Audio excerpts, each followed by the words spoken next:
Welcome to the show again. Just spent an hour talking about the AIG and its bonuses, etc., and we will talk more about the economy, but there is a very significant piece by the always significant writing Shelby Steele, who's been on this program many, many times. He's a research fellow at Stanford University's Hoover Institution. I'm a fellow there, too. And yet I don't think we've ever met. We've talked on the phone many times. Why the GOP cannot win with minorities. And he has a very important answer, which I have said, as Alan noted to me. Dennis, you've said this for years, which is not and I told you so. It's only to verify that this is consonant with my own thinking. And that is that what minorities want to hear, Republicans cannot say. If they said it, then they would be Democrats. He has some lines in here that should be memorized. And let me give you one of them. I have a few, but here is critical. The appeal of conservatism is the mutuality it asserts between individual and political freedom.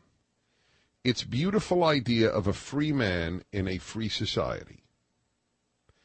And it offers, and this is the key, I have said this in my own terms, but I love his language.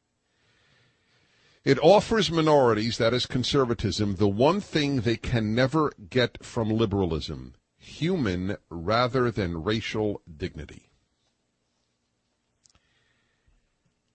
Essentially what he says is, the truth is, conservatism has nothing specific to say to blacks or to Hispanics or to anybody else. It has a great deal to say to everybody as Americans and as humans. But if you want to be addressed as a group with grievances against America, conservatism doesn't have much to say to you. And that's the reason African Americans keep re-electing Democrats to ruin their cities. Wouldn't you think that after 50 years of mismanagement, blacks might say, you know, this hasn't worked? Isn't that what is the period of time that liberals get to govern? I mean, Republicans have a limited time, right? People have said, oh, it wasn't working under Republicans. Let's get a Democrat in. Change. Why is change only work in one direction? Why is there no change asked for in the other direction? But that, I always said, I thought the key,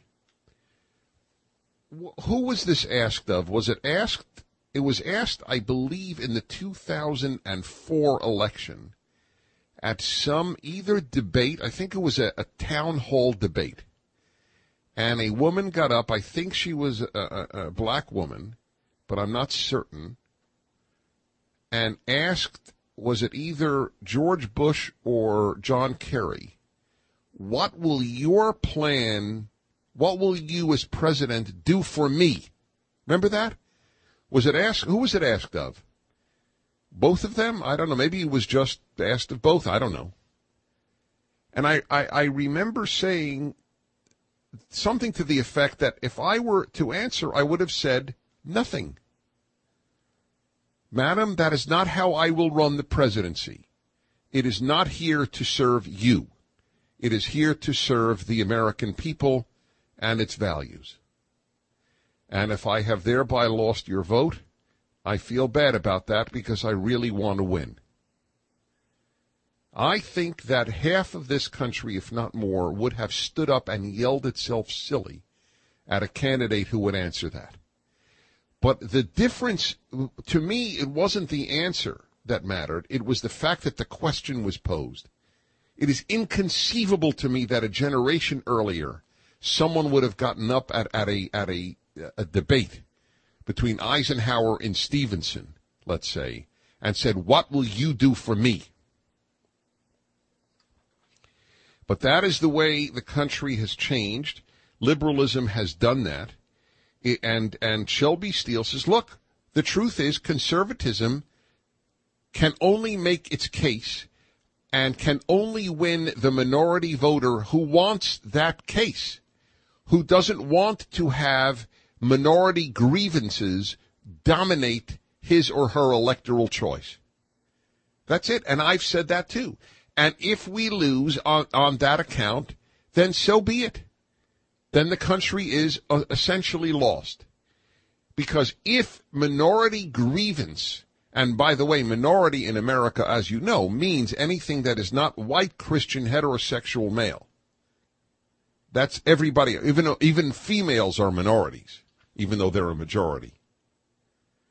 And not everybody in a minority is a minority. Mormons are not a minority. Cuban Americans are not a minority. In other words, if you are conservative values, you're not a minority.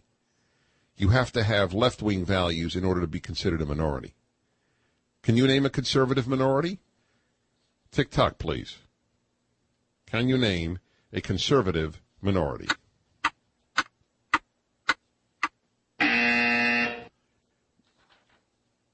You can't. Isn't that odd? What drew me to conservatism, he writes, and the phone number here is 1-8-PRAGER-776, 1-8-PRAGER-776, which is 888. Is it 888? No. We're at 800 number? Yeah. We have. How do you like that? 800-243-7776. 800-243-7776. What drew me to conservatism years ago was the fact that it gave discipline a slightly higher status than virtue. This meant it could not be subverted by passing notions of the good. It could be above moral vanity, and so it made no special promises to me as a minority. Remember, he's black. It neglected me in every way except as a human being who wanted freedom. I love that sentence. It neglected me, Shelby Steele, black man, in every way except as a human being who wanted freedom. Blacks who think of themselves first as humans who want freedom, as Americans who want freedom, will vote Republican. Those who think of themselves as an aggrieved minority will vote Democrat. Anyway, I've made the point over and over that the happier any American is, the less likely they are to vote liberal, because liberal, Democrat say, we will save you. Conservatism never says we will save you. We will give you the opportunity to save yourself. Saving you is your business, or your religion's business, but it is not the government's business. It's interesting, he goes on, until my encounter with conservatism, I had only known the racial determinism of segregation on the one hand and of white liberalism on the other. Wow, the racial determinism of white liberalism. That's what I've always said. Two varieties of white supremacy in which I could only be dependent and inferior. Yep. 1-8-PRAGER-776. And let's go to Minneapolis and Darren. Darren, Dennis Prager, thanks for calling. Hey, how you doing, Dennis? Okay. I'm really so glad you brought up this subject, because I remember after Barack Obama won the election, I heard you and also Michael Medved talking about what can we do to get black people to get involved with the Republican Party, and I was just pulling out my hair. I was thinking to myself, you just can't do it. And I'm speaking as a black person myself. And the reason why is because one of the reasons is that the Republican Party by the black people is looked upon as being the establishment. It's looked upon as being the man. And black folks have an automatic disdain for voting for the man. They're automatically want to vote against it. I mean, a good example would be Marion Barry.